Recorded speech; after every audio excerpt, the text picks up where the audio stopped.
Hello guys, welcome to my channel mask memers. ఇప్పుడైతే పెళ్లిగాని ప్రసాద్ అని సప్తగిరిని base చేసుకుని అయితే ఒక మూవీ వస్తుందన్నమాట.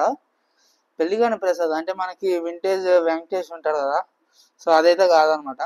మన కమిడియన్ సప్తగిరి ఉన్నాడు కదా, సో అతను అనమాట. సో ఎంత కామెడీ ఉంటుందో అనేది ఈ సినిమా ట్రైలర్లో ఒకసారి మనం ఎస్టిమేట్ చేసుకుందాం.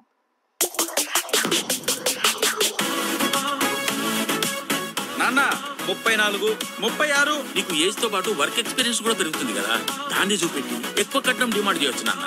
ఎక్స్పీరియన్స్ తో పాటు ఎక్స్పైర్ డేట్ కూడా దగ్గర పడుతుంది నాన్న.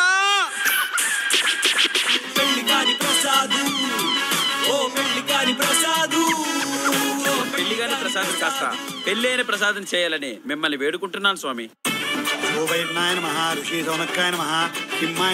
పాస్పోర్ట్ ఎంక్వైరీ ఎందుకు? నీ పెళ్ళి ఎప్పుడమ్మా? మా అందరినీ ఫారెన్ షిఫ్ట్ చేసి పెళ్లి కొడుకు దొరికినప్పుడు. ఏమంటున్నారు మన పెద్దోళ్ళు? కట్నం క్యాష్ రూపంలో తీసుకోమంటున్నారు నాన్న. ఆన్లైన్ లో తీసుకుంటే జిఎస్టీ ట్యాక్స్ కట్ అవుతుంది అంటున్నారు మహానుభావులు.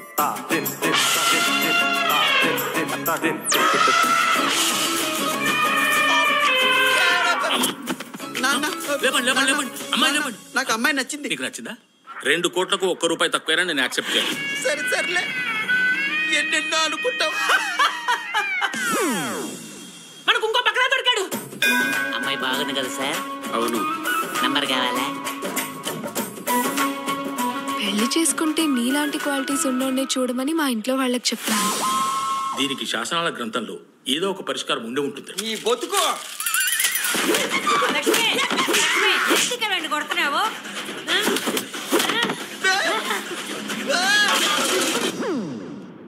ఇలాంటి సమస్య ఉప్పెన సినిమాలో ఆశకి బేబమ్మకి ఎదురైతే వాళ్ళు ఏం చేశారో తెలుసా? తర్వాత వాళ్ళ నాన్న ఏం చేశాడు తెలుసా? అదిగో మన ఫ్యామిలీ లెగసీని కంటిన్యూ చేసే లెజెండ్ వచ్చినట్టు. తేడా వస్తే ముక్కలు ముక్కలుగా నరికి కుక్కర్లో ఉడకబెడతా.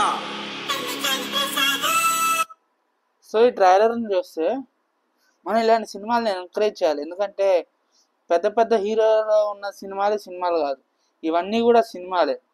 సో ఇవన్నిట్లోనే మనకి ఒక క్రియేటివిటీ కనిపిస్తుంది. ఇప్పుడు పెద్ద పెద్ద హీరోలు ఉన్నారు అనుకోండి, వాళ్ళకి మెయిన్ కలెక్షన్ బేస్ ఉంటుంది, ఎందుకంటే వాళ్ళకి మార్కెట్ ఉంటుంది. సో వాళ్ళు కొంచెం కొత్తదనాన్ని కాకుండా అందరికి అలవాటైన చూపిస్తారు, ఎందుకంటే కలెక్షన్స్ ఎక్కువ వస్తాయి. కానీ ఇలాంటి చిన్న చిన్న సినిమా నుంచి కొత్త కొత్త క్రియేటివిటీ, కొత్త కొత్త మనుషులు వస్తారనమాట. లైక్ కొత్త కొత్త డైరెక్టర్స్, టాలెంట్ ఉన్న వాళ్ళు పైకి వస్తారు.